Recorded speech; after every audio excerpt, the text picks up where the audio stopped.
This is the harrowing account of Russia's worst anthrax outbreak in 1979. This video tells the chilling but fascinating story of the deadliest anthrax outbreak in human history. Anthrax is a bacterium, microbe, that can cause a serious, sometimes fatal infection. Anthrax can be used as a weapon. In 2001, anthrax was spread through the mail in powder. 22 people were infected.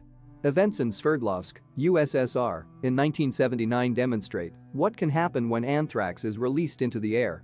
The anthrax outbreak. This was the 9th day of the mysterious deadly epidemic that struck Sverdlovsk in early April 1979.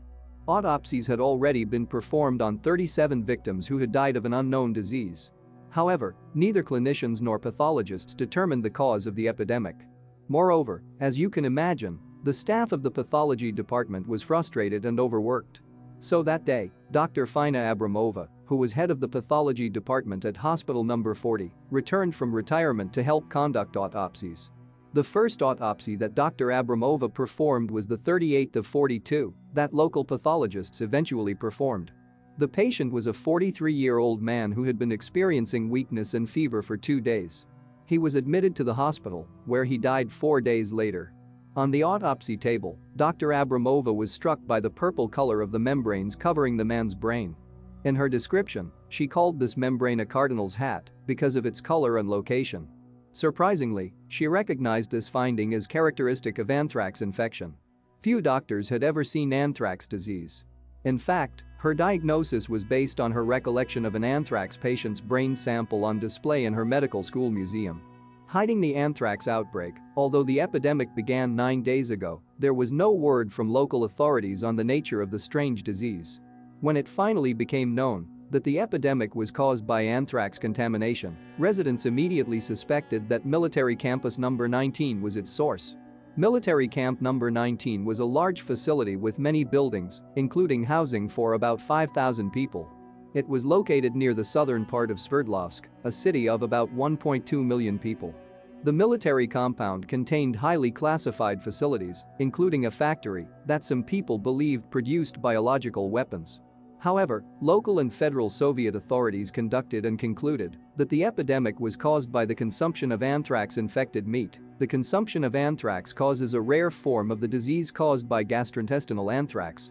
It was this conclusion that was brought to the attention of the Soviet people and the outside world at the time.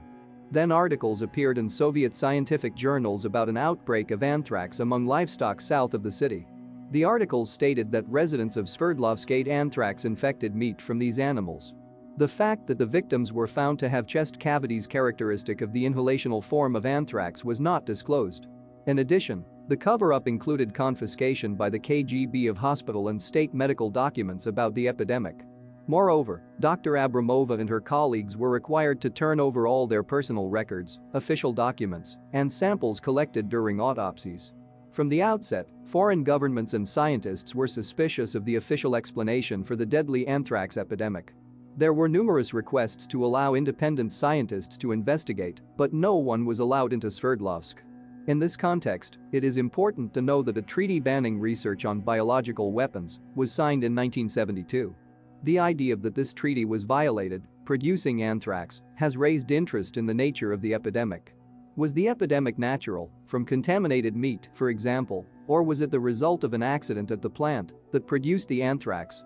Investigation of the anthrax outbreak. Finally, in 1992, after the collapse of the Soviet Union, a group of scientists, including pathologists and epidemiologists, were allowed to visit Sverdlovsk to conduct an on-site investigation. However, investigation was hampered because, as mentioned above, the KGB confiscated hospital and state medical records of the epidemic. Therefore, epidemiological research was forced to rely on administrative death records, cemetery visits, and interviews with relatives and friends of the deceased. Dr. David Walker, chair of the Department of Pathology at the University of Texas at Galveston, and a member of the visiting team, interviewed Dr. Abramova about the autopsy results.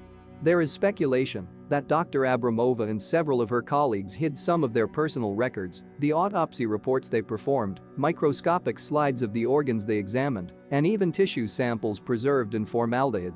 When all these materials were examined, it became clear that the epidemic was caused by pneumonic anthrax and not by the consumption of contaminated meat.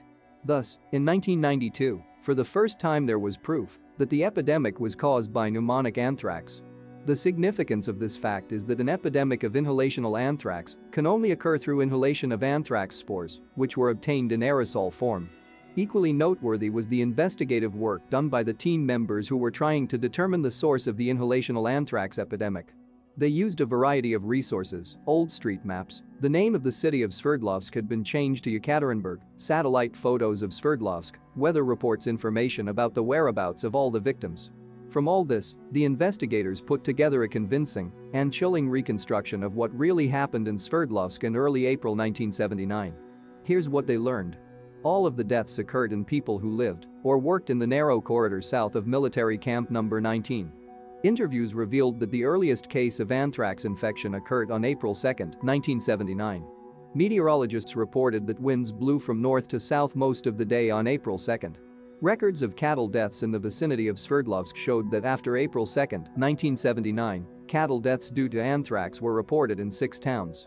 All 6 towns were in a narrow corridor south of the city. The scientific evidence was overwhelming.